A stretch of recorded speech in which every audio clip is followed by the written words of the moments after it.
How to edit payment types in AAAPOS RetailManager. To edit a payment type, go to the Setup menu and choose Options. The Options window appears. Select Payment Type. The Payment Type window appears.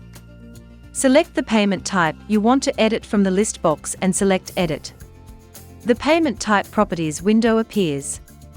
Change whatever details are necessary.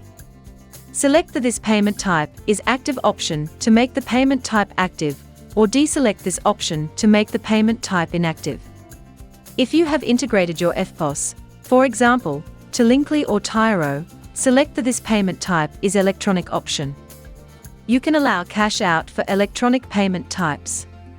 Select the Allow Cash Out option to enable cash out for the payment type. Choose the appropriate rounding precision that you want to apply to the payment. Select OK to complete editing the payment type and to return to the Payment Type Options window. Select Apply and OK to save your settings and changes. Select OK to the information message.